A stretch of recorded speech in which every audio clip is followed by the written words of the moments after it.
Right, so this brings us to our next panel discussion on best practices for implementing zero trust. And I'd like to introduce our eminent panel members, Professor Mohammed, Khurram Khan, Professor Cybersecurity, Center of Excellence in Information Assurance, King Saud University, Saudi Arabia, Mr. Abdullah Faisal Biary, Chief Information Security Officer, United Cooperative Assurance, Engineer Abdulrahman Almazroua, Cybersecurity Lead, John Hopkins, Aramco Healthcare, Mr. Alanoud Alduailej, Cybersecurity Expert, King Salman Park Foundation, KSA. And unfortunately, our moderator is not able to join us today due to health issues. Hence, I will be moderating this session. Right. So we can kickstart the session with maybe a minute of each of your introductions, please, and we could start with Engineer Abdulrahman, please. I'm sorry, Engineer Abdulrahman. Yes, Engineer Abdulrahman. I'm Abdulrahman. I'm working here in a healthcare organization. We are covering many functions related to cybersecurity, and really appreciate to be part from this session. To add any value related to the cybersecurity challenge. Thank you, Engineer Abdulrahman. Moving on to Mohammed Khan, a quick introduction, please. Okay, thank you very much for inviting me to this outstanding panel, and it's indeed a great honor for me. My name is Mohammed Khan, and I'm a professor of cybersecurity at King Saud University here in Saudi Arabia. And I actually, am founder and CEO of Global Foundation for Cyber Studies and Research. That is basically an independent and non-partisan cyber policy think tank based in Washington, D.C.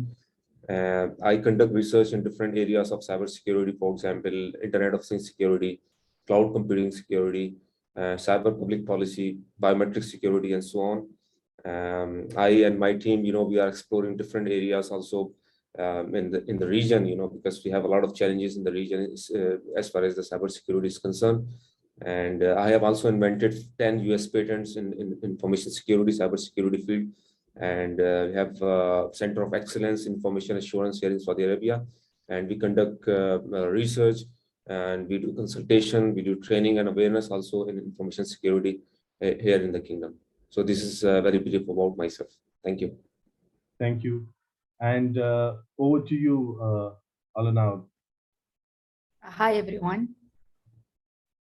We can hear you. Go ahead. Thank you so much to be with you for the second time this summit. So I'm Alanoud Alduailej. I'm working at King Salman Foundation Park as a cybersecurity senior specialist. And I hope to add value on this summit about zero trust. Thank you. And we do have our moderator with us for the session. He has just joined us. Welcome, Mohammed, Mr. Mohammed Mostafa, welcome. And he is the Global Chief Information Security Officer, Egyptian Arab Land Bank. Over to you. The stage is all yours to go ahead and moderate this session. I think Roger, he just dropped off again, maybe facing some technical issue. All right, no worries. No worries, Bridget. So I'll continue to moderate the session then, no problem. Right, so the first question to Professor Mohammed Khan, what are the best ways for businesses to transition into a zero trust model and gradually achieve maturity to protect themselves against cyber attacks and breaches? Thanks, Roger. This is a great question, actually. As you know that we are, facing fast-paced digital transformation, and businesses are evolving, organizations are evolving, but it is also, expanding the attack vector and attack surface for cyber criminals. And this situation could aggravate more due to the decentralized nature of work, and we have frequent access to distributed cloud and data centers, and use of insecure kind of Internet of Things devices. And people are bringing on their own devices to the working environments. So the traditional perimeter security based on castle and moat concept is not suitable in this situation, which actually assumes that everyone and everything inside a network is trusted by default. So to overcome this kind of problem and situation, Zero Trust has emerged as a holistic kind of approach to network security that basically incorporates several different principles and you can say technologies, methodologies to achieve its goals. So you can say the core philosophy behind a Zero Trust network actually assumes that there are attackers both within and outside of the network. So no users, applications, or even machines, or even your infrastructure should be trusted. So you cannot trust anything. Or in short, you can say that Zero Trust actually stands upon a principle of never trust and always verify. So this is a very kind of a bad kind of situation for the infrastructure, for data, for assets, for everything we have in the organization. So now for our businesses and organizations to swiftly adopt and augment Zero Trust into their existing architecture needs a firm commitment and very comprehensive implementation strategy. So let me demystify it step by step so that you can understand that how it should be done when we are going to integrate this kind of Zero Trust architectures into our organizations. In my opinion, firstly, organizations need to clearly identify their inventory, which they want to protect from cyber criminals and adversaries. And it may include data, applications, different kind of assets, like I mentioned earlier, and the services they are offering to their customers. And secondly, they need to also map the transactions on network flow and enforce proper policies to establish a targeted kind of micro parameter, within their network. Because they have a network, then they have to have different kind of micro parameters, into their network. And thirdly, it is quite imperative to introduce a privilege management and access control policy, which could include user access and authentication, like we have, we have been practicing user ID and passwords for over decades, or for ages, I should say, since the inception of computers. So we could have like multi-factor authentication, two-factor authentication, like we do for our banking transactions. And, when we try to log in Google, for example, we receive a, SMS on our smartphone. So after that, a more detailed policy enforcement should be implemented that should have a less privileged access control or need-based access control through very stringent policies and controls. So because no user should have a kind of super admin kind of privilege to go and to delete or to copy or whatever he could do. It should not be there. So every user has to have very less kind of privilege into the network, and it should be monitored, and it should be having some kind of policy from CISOs and the departments of security that what this user can access, what that user can access, and so on and so forth. Last but not least, organizations have to continuously monitor and maintain and even enforce Zero Trust policies to improve their security posture, because it is an iterative process. You cannot just stop it there. You have to keep checking it and monitoring it and maintaining it, so that this policy can be enforced gradually and with the passage of time. On the other hand, one very important thing that should be taken into consideration is that the implementation of Zero Trust takes time and effort. So it cannot be implemented overnight. So it is very, very important to be understood, So because some people get disheartened, when they are going to implement this framework into their organizations. So therefore, Achieving basic to advanced maturity of zero trust needs commitment from the higher management, from everybody in the department, or in the organization.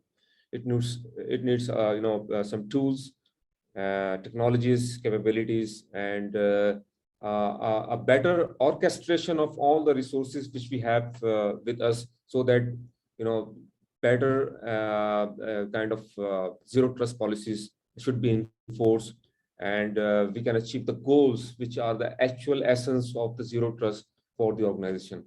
So I hope this answers your question, Mr. Roger. Thank you. Thank you, Professor. Thank you. I'm going to ask the next question to Engineer Abdulrahman. The core services that health organizations provide is, patient clinic care. How can we relate the cyber threats to direct patient care? Engineer Abdulrahman, if you could take that question, please. Yes, yes, I can now. This is really related to the question about the healthcare, about what's the criticality of the healthcare. We are talking now about the technology and the healthcare transfer from the support service, or for the technology to enhance the service to be now as a core service. With the concept of the zero trust, I think we need to think in the healthcare in different way. The most patient care system work directly with advanced technology, and the record system like HIS system, this is now it's control about the healthcare services. In addition, if you talk about healthcare technology is now transferring into connected online services. With raise the medical things concept with advanced telemedicine, we need to think about the cybersecurity is not only technology service in healthcare.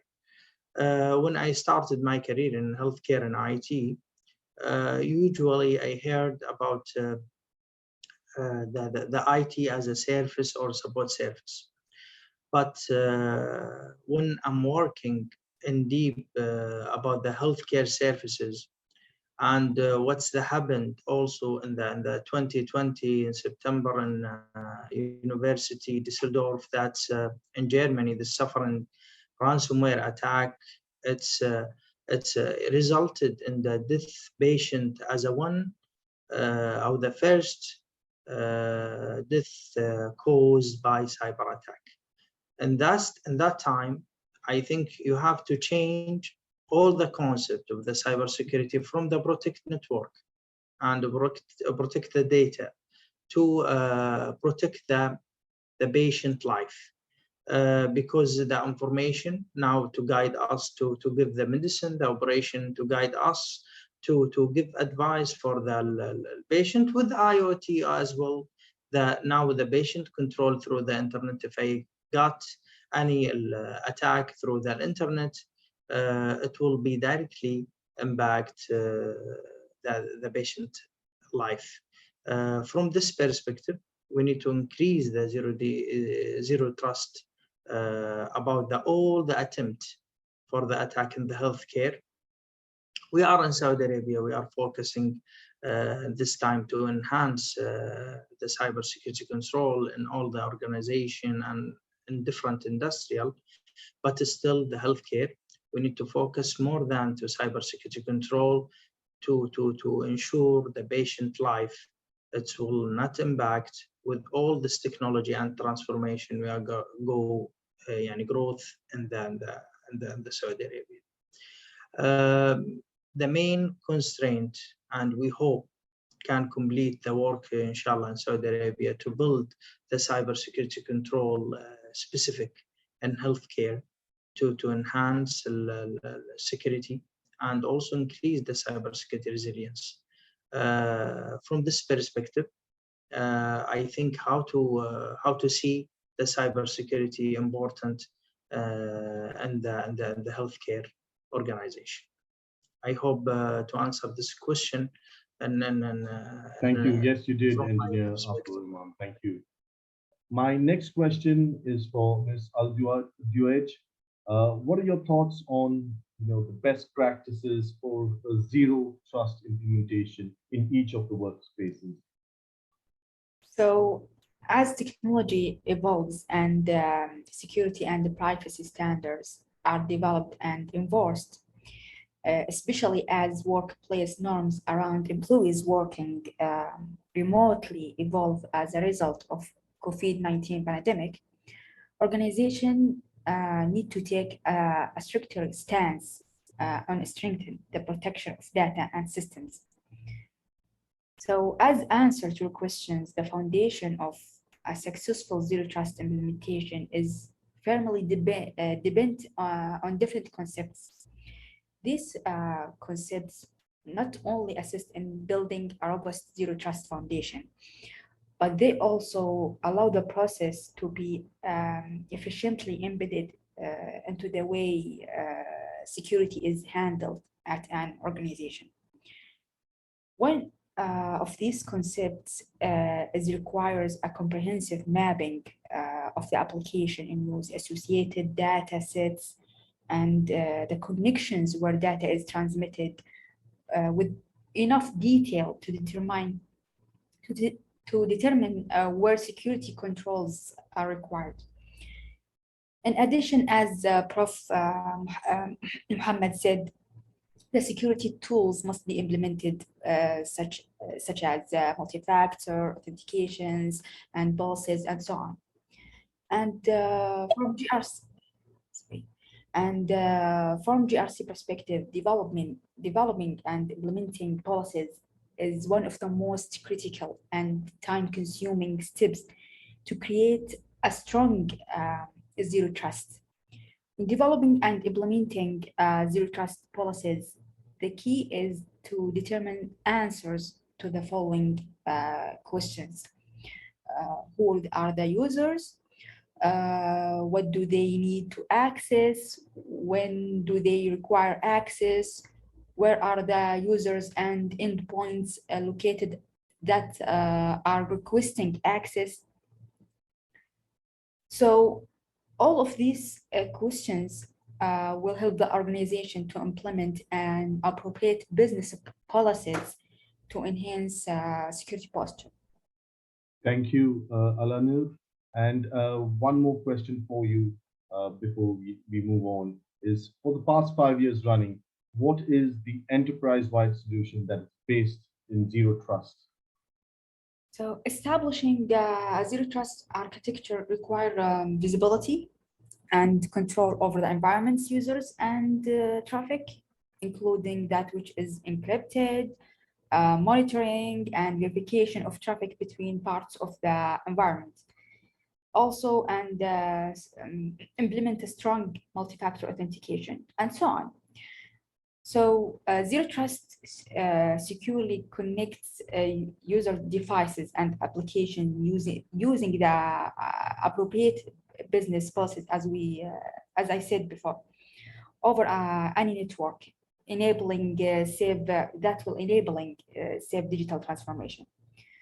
From where I'm standing, I can sum up effective solution based in zero trust. First of all, integrated to connect what's needed to provide the most visibility and control. Secondly, simple, which means the setup is seamless to make cybersecurity easy. Lastly, we can say automated to respond quickly and at scale to reduce security operation workloads to eliminate the threats and attack. Thank you for your answers. Moving on to Engineer Abdulrahman, how to improve cybersecurity in varied industries, including the healthcare sector. So how do we improve the cybersecurity in the healthcare sector? I think we need to start about the famous Silicon-related the cybersecurity. Usually, we are listen for the cybersecurity is responsible everyone. We need to start from this point This is not only to improve the cybersecurity from the organization level or from the cybersecurity department level. We need to start from national wide. This will help all the cybersecurity by building governance structure. This is the governance structure will help all the IT services, and also to build and establish the culture of the cybersecurity concept. Around 90% from the cyber attack, the reason of that, because we have weak cybersecurity concept. The 10%, this is will covering from the all the control, what's my colleague mentioned. You talk about the infrastructure security, or you talk about the cyber security, or if you are talking about the GRC from the compliance or governance or risk perspective. All of these, if you are collected as a layers to build cyber security culture, and also expedite all the organization to build the cyber security infrastructure from cybersecurity resiliency perspective. Cybersecurity resiliency will help us to reduce the cost, also to increase the level of the technology, globalization, and worldwide. We cannot to stop with the cybersecurity restriction more. We need to focus about the main critical function that we needed from the cybersecurity. This is including the data or infrastructure or the personal or public or business information. The layers should be covering the south, north, from the infrastructure perspective, east, west also from the infrastructure perspective. Then go to the layer that we need to build security controls, from the infrastructure security to threat prevention to identity and access management. Then we need to build our security operations center that help us not the same in the previous time to start the incident response part. We have to start to build the proactive services with all the AI and threat intelligence function that will help us to get some expected, or we can to say the predictive threat that we expected to attack our industrial. Now we need to focus more in the healthcare organization with all the requirement of the patient life, telemedicine, remotely take the consultancy service. We need to sharing the information between the hospital and another hospital. We need to get the information to take secondary consultation from the out of the kingdom, with all the information that we'll be sharing with the patient information, data information. This is applicable with some other industrial, but if you talk about the healthcare, we are deal with some critical information with the critical situation as well. Because of that, the time is sensitive. We are looking for the build the cybersecurity culture. Again, this will help us to improve the cybersecurity, not only from the patient perspective or from the business perspective, also from the national wide. Finally, I think we need to start to build the strategy from all the countries to build the relationship between the countries has the same goals. The same what's happened in military, the same what's happened in the economy. We need also to start to build the relationship from the defense, from the cyber attack as well. All this point to raise one important thing I need to mention here is still we need to attack by military if we can do that by technology. I think that the loose Sometimes if someone lose the technology, I think equal. If you use something from the military or for the war worldwide. Because of that, we need to focus about the time, focus about the criticality, build, establish, enhance the cybersecurity culture worldwide, especially if you talk about something now its impact, the resources and the person life, and sometimes impact about his emotionally if he lost some private information.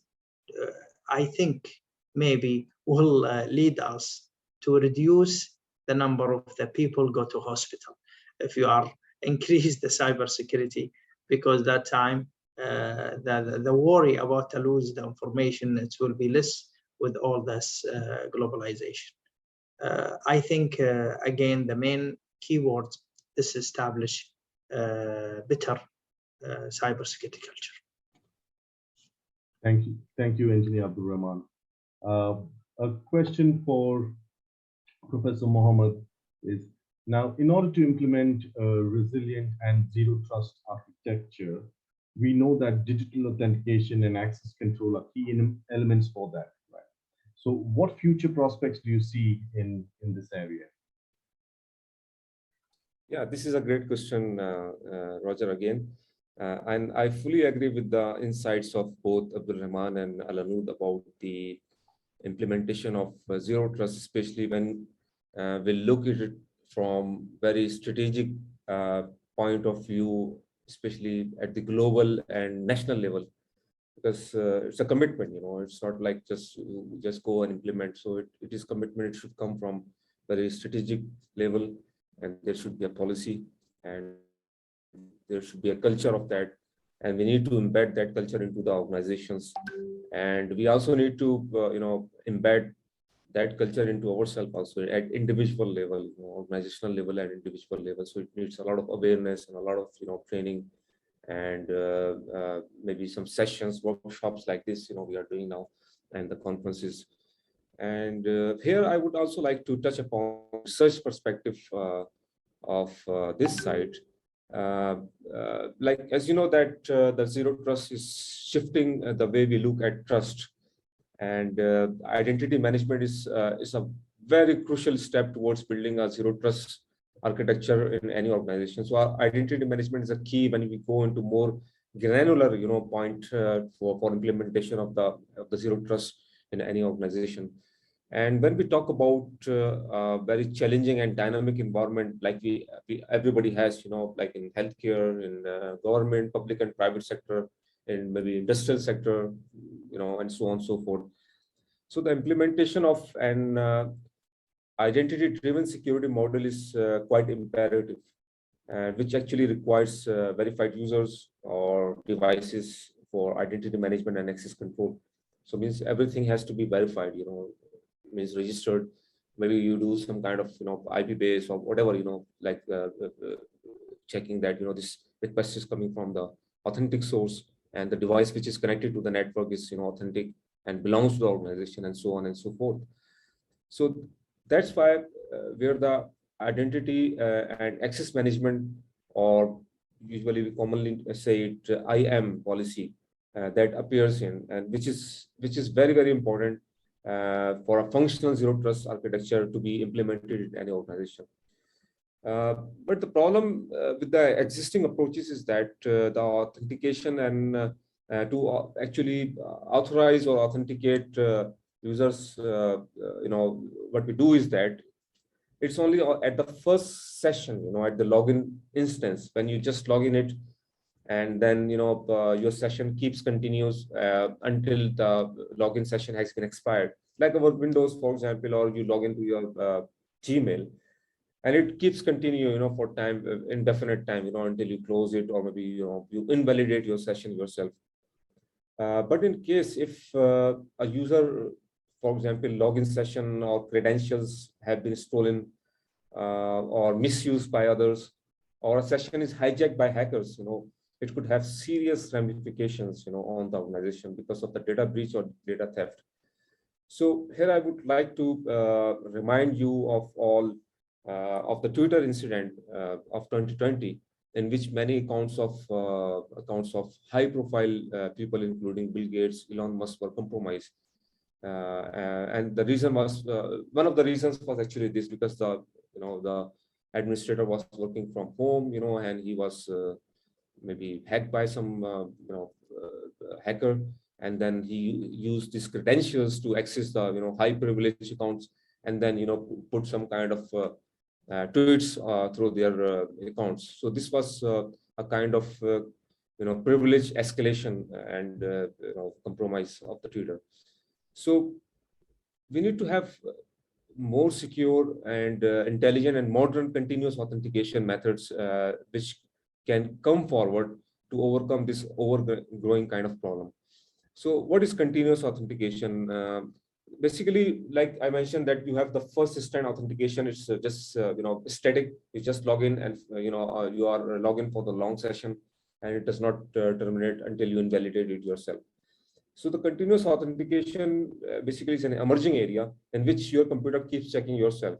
So who is this, or the device also, after some amount of time, or passage of time, or maybe if there is any kind of vulnerability, or there is any kind of anomalous behavior performed by user, or the device or application, then it tries to authenticate the user continuously. So it's a kind of challenge response system. So the continuous authentication, like I mentioned, is an emerging area in authentication, and we can develop more, kind of advanced systems by harnessing the artificial intelligence and machine learning based techniques, so that we can achieve the optimal level of trust in the zero trust architecture. However, the goal of continuous authentication should be having a seamless, passive and non-intrusive kind of authentication, especially in the event when there is some kind of anomalous behavior, like I mentioned earlier, and there is some kind of suspicious activity going on, or through device or by the user or during the login session. So this is very important to understand this concept. And actually, my students, we did a research several years before. We got a patent also on continuous authentication, and I would be happy to share the patent information on this chat window. Maybe you can share with your users also. This is a US patent, and this actually tries to fill this gap of the security through the work which we conducted in our lab. And but the key challenge here is to maintain a balance between the security and usability. That is very important when we are going to implement a very real zero trust architecture and practical solutions and tools, technologies, while we need to achieve this the objective of zero trust. So it is I know that it's quite difficult, it's not quite impossible. So we can achieve it by implementing and maintaining kind of balance between the usability and security. So I hope this answers your question, Roger. Thank you, Professor Mohammed. Since we are talking about continuous sign-ons and things like that in terms of security, most companies nowadays are moving to a single sign-on, right? Because employees complain about repeated signing in attempts and things like that. Your take on that, Professor? Yeah, single sign-on is also a kind of emerging, tool technology which many companies are harnessing to protect themselves from different kind of attacks. But the continuous authentication has one thing more, which includes the behavior of the user itself. For example, you are using some kind of. Let me give you an example. You are in front of computer, right? You are using computer. So computer does not know that you are the right person, so computer is a dumb machine, so it does not know that the user. For example, I give you my user ID and password, so you can just use it and computer will log in it without saying anything that is Roger or Mohammed, or anybody else. So in continuous authentication, the computer also checks the behavior of the person and the identity of the person itself, that the person who's sitting in front of it is really Professor Mohammed Khurram Khan, is not Roger, and it's not maybe you can say using the identity of other person. So this is the beauty of this thing. So the patent which I shared with you is basically using the face recognition, the face features of a person in front. For example, if I am working, so it should check me that, okay, this is the person sitting in front of the computer. When I leave it for a few seconds, then computer will lock the screen. It will not allow anybody else to peep into and check into. So cannot use my, for example, window, or cannot see that what I was doing or what kind of transaction I was performing. So this is the basic the beauty of the continuous authentication. So if you integrate this thing with single sign-on, so it will more robust. But again, like I mentioned, we have to keep the balance between the security and the usability, because users should not be disturbed by that. It should be passive. It should be working in the background, and users should not be having kind of intrusion, or it should be non-intrusive, but very, very important for the user. Because if I have always that kind of intrusion or some kind of disturbance to me, so it would distract me from my actual work, which I am doing on the computer. So this is very important thing which we have to take into consideration while we are implementing the continuous authentication. And that usually we say it's the future of authentication, in implementing these kind of things, and especially for the organizations where users are working from remotely and accessing their networks from different geolocations also. So I hope this is answer of your question. Yes, thank you, Professor. So an open question to all the three of you. Whoever would like to take the question could go ahead and answer it. From a GRC perspective, what is the best practice on implementing zero trust strategy? Anybody who would like to take this question?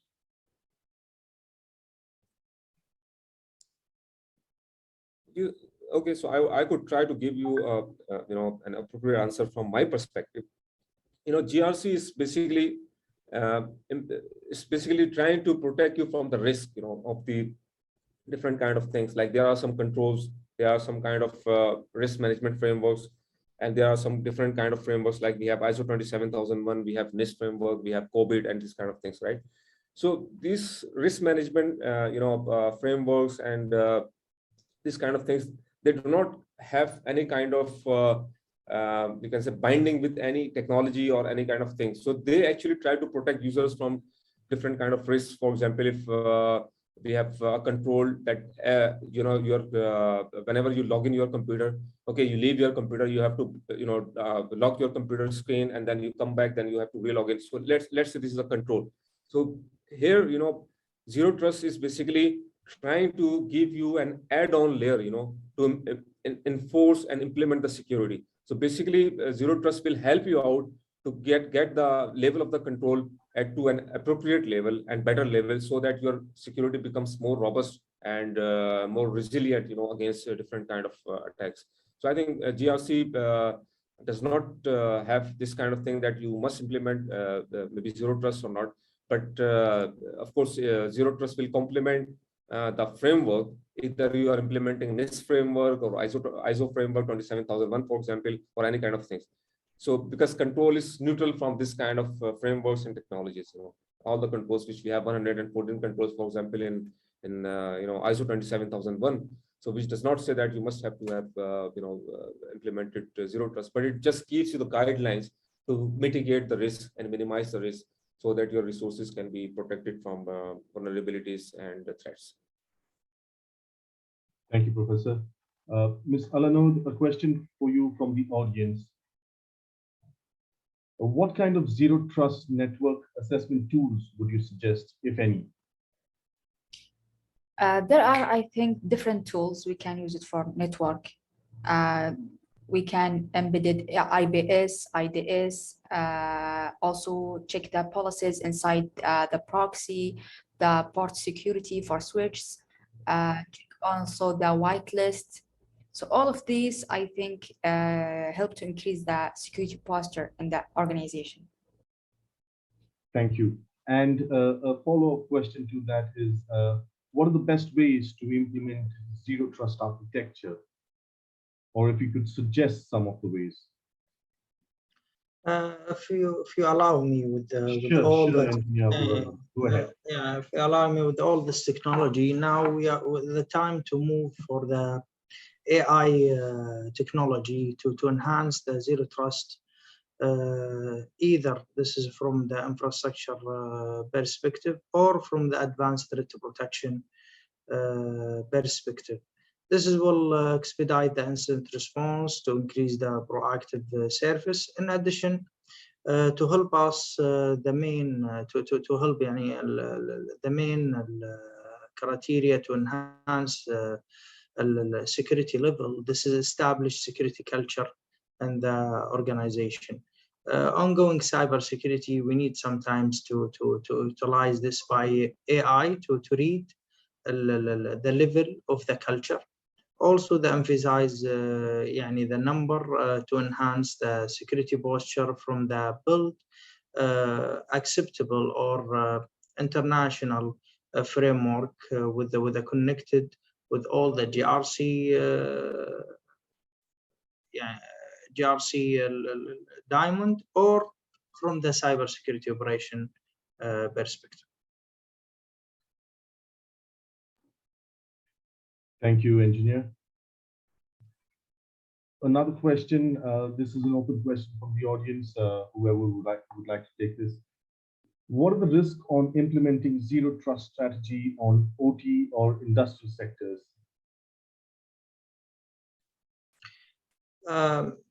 Also, this is main part now. It's talking internally also in my organization to increase the visibility by implement OT technology. This is definitely will help us. The cybersecurity with the visibility. This is two main parts we need to increase all the time. This will help us to understand the environment, also to expect any abnormal behavior from the user behavior perspective, also from the vulnerabilities level. If you connected the OT visibility with all the threat that we receive from the different technology from the IOC's level or from the predictive threat intelligence services. I think this concept of the OT with all the globalization and also we are talking about the cloud services. We need to focus about the visibility to reduce, especially in healthcare, to reduce any untrust behavior that's happened in the healthcare may impact the patient life, not only for the data or network infrastructure security-wise.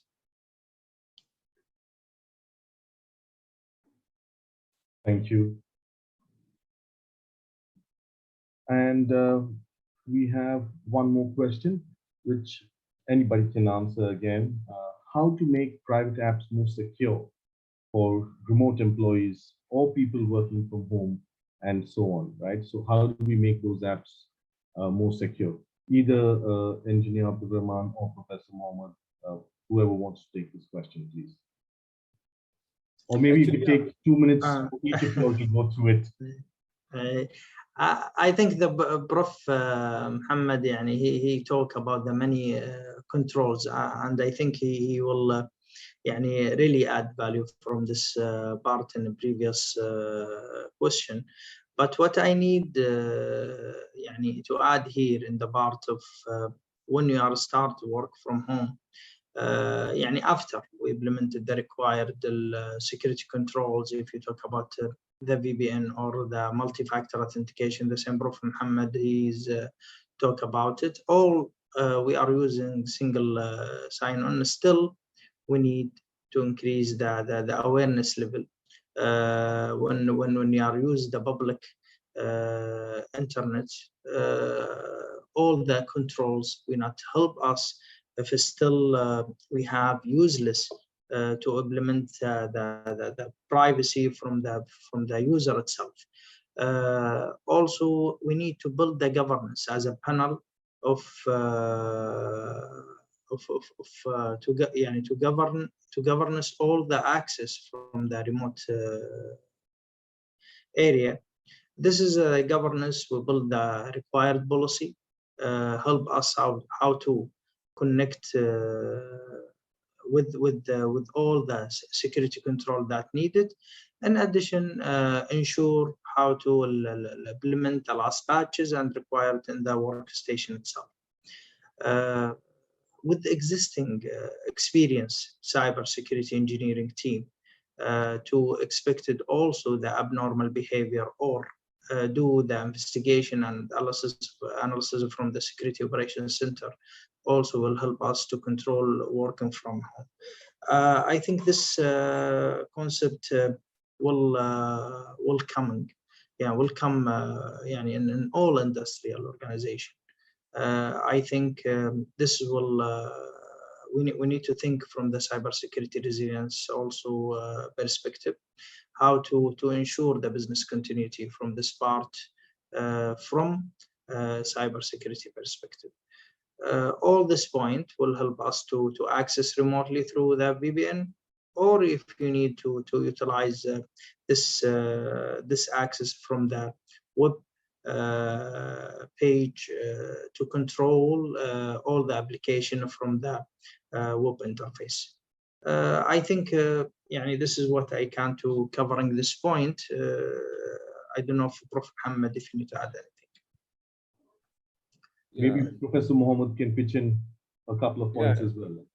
Engineer Abdulrahman has really very comprehensively, given this all the details which I actually could share with you. So he already, told. But very importantly, I would say cyber hygiene is very important for us to practice.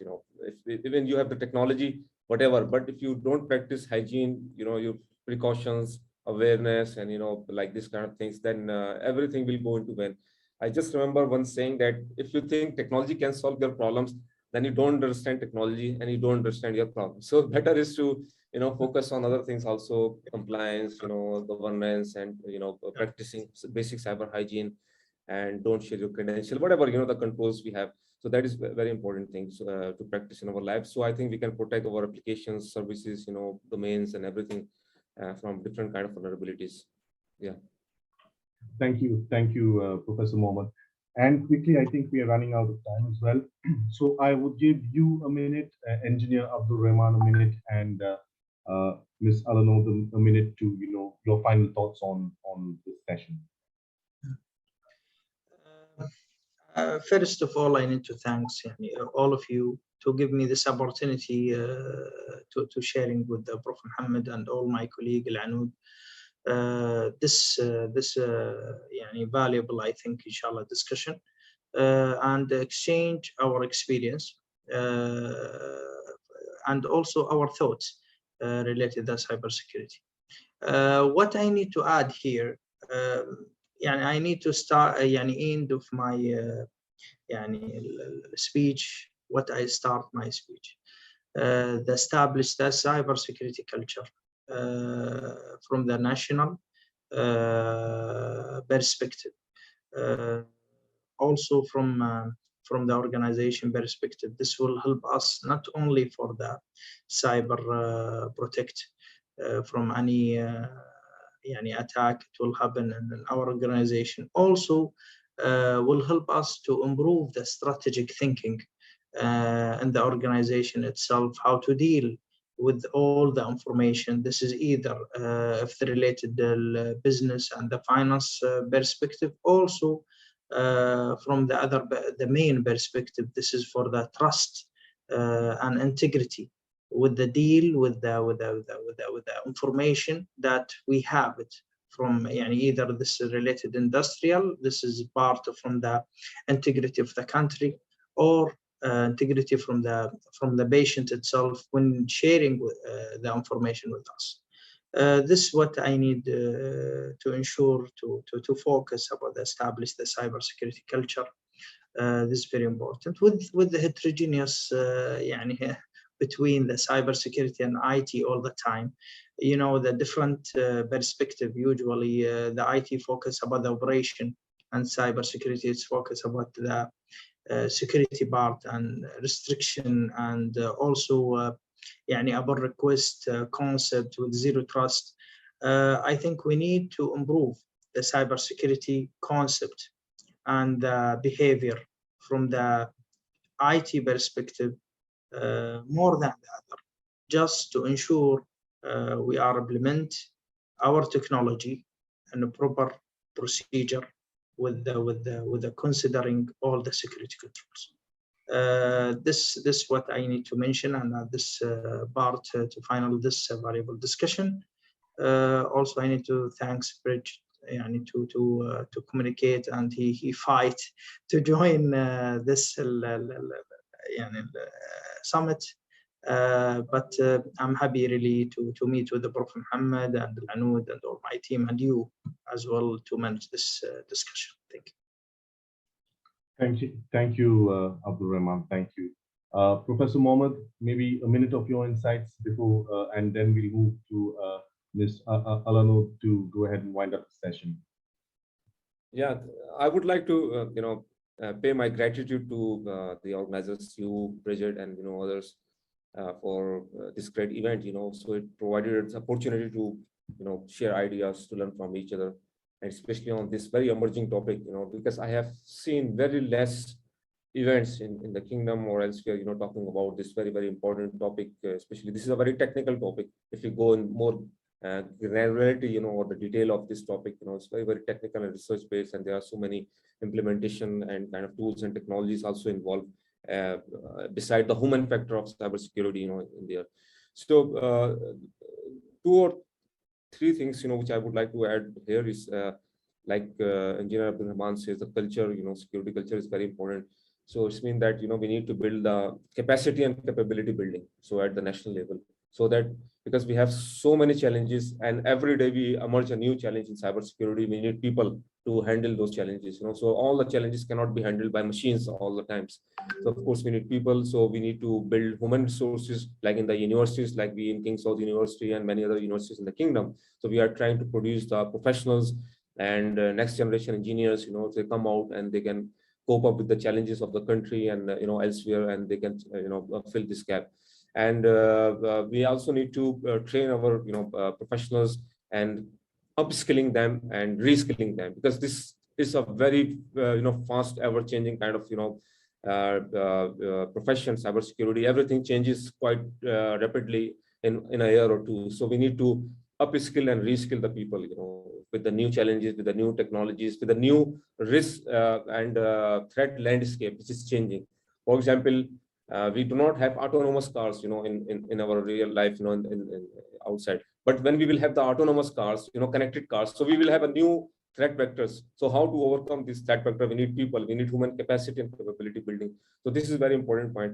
And second is that for coming back to the zero trust, I see AI and machine learning based techniques to be used in this framework would complement and try to fill the gap of whatever the discrepancies which we have in the technology now, so that they can be filled with using the AI machine learning. For example, I told you that it needs to see the behavior of the user who is using the systems, who's accessing from where.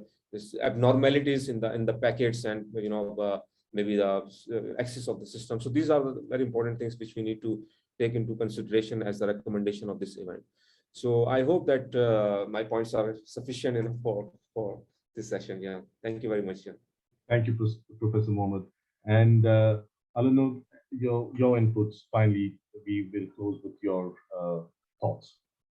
I want to appreciate your invitation for this summit.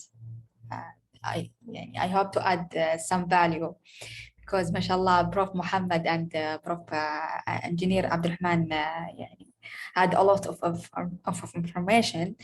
So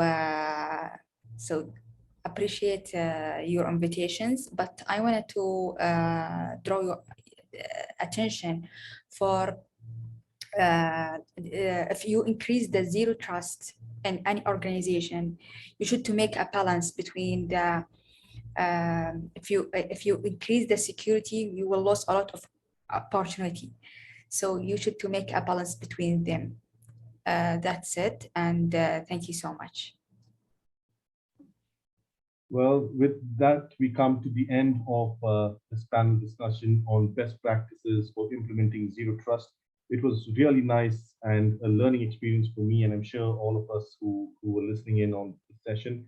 Thank you very much, dear panelists, Professor Mohammed, Engineer Abdulrahman, and Alanoud, for an extremely insightful and interactive discussion with me. Thank you very much, and hope you have a nice rest of the day and continue to enjoy the summit. Thank you very much. Thank you, Roger. Thank Thank you. you, Thank you, Roger. everyone. Yeah, My thanks. pleasure. My pleasure.